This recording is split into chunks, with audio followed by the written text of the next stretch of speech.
Plan করাই ছিল বিষয়টা, ওকে যে আজকে যে তার এই বোকামোর কারণে কিন্তু বা এই যে ট্র্যাপে পড়ে যে কাজটা করে ফেলেছে, যে বোকামোটা সে করে ফেলেছে। বুবলির কন্যা সন্তান হওয়ার পর সাকিব খান এই প্রথম মুখ খুললেন। তিনি বললেন মাহফুজকে তিনি দেখে ছাড়বেন। মাহফুজ এটা প্ল্যান করেই করেছে, ফাঁদে ফেলে বুবলিকে বিয়ে করেছে মাহফুজ আহমেদ। আমি তো এমন না যে আমি ছিলাম না, আমি তো ছিলাম প্রেজেন্ট। আচ্ছা বাট আমি যেটা বলছি যে সেটা যাই হয়েছে হয়েছে, আমি তো আর অস্বীকার করছি না, আর অস্বীকার করতে পারবো না। সাকিব খান বলেন বুবলি এখনো আমার ওয়াইফ আছে, মাহফুজ যতই চেষ্টা করুক বুবলিকে ছিনিয়ে নেওয়ার, আমি তা হতে দেব না। হ্যাঁ, তাকে আমি রেসপেক্ট করি অসম্ভব। অফকোর্স আমার ওয়াইফ, অফকোর্স আমার ওয়াইফ, না আমার ওয়াইফ এখনো আছে ওয়াইফ। ওকে সাকিব খান বলেন সবসময় শুনেছি কাছের মানুষই সবসময় ধোকা দেয়, কিন্তু এত কাছের মানুষ এভাবে ধোকা দিবে তা আমি ভাবতেও পারিনি।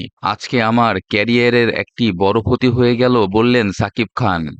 হচ্ছে যে আমার যেটা হয় যে কাছের মানুষকে দিয়ে মানুষ হচ্ছে বিপদে বড় ফেলে। মানুষকে বিপদে ফেলে বা বিভ্রতিকর অবস্থার মধ্যে ফেলে, সেটা যে এত কাছের মানুষকে দিয়ে ফেলবে এবং তার মানে এমন একটা বিষয় নিয়ে ফেলে দিল।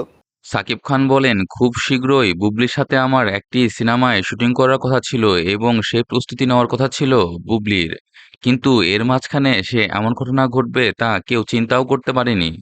আজকে যে জিনিসটা হচ্ছে, আজকে আমার ক্যারিয়ারে একটা বিরাট ক্ষতির সম্মুখীন হতে পারতাম আমি অ্যাজ এ ফাদার।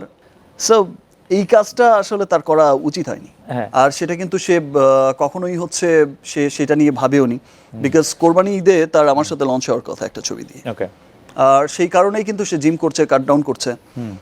সে খুব বড়সড় আকারেই আবার আমার সাথে আসার কথা, বাট সামহাও সে রোজার ঈদেই সে লঞ্চ হতে চাইলো হঠাৎ করে। কি বলেছেন, আমি তাকে মর্যাদা দিয়েছি। বাট সাধারণ অডিয়েন্স যেটা ফিল করে যে কখনো আমরা কখনোই দেখিনি যে হাজব্যান্ড ওয়াইফের রোম্যান্স অন স্ক্রিন দেখতে পছন্দ করে। তো সেই ক্ষেত্রে কাস্টিংও হয় না কখনো, তেমন একটা খুব একটা কাস্টিং হয় না। হ্যাঁ ঠিক আছে, একটা এইজের পরে গিয়ে হয়তো ক্যারেক্টার আর্টিস্ট হিসেবে কাস্টিং হয়,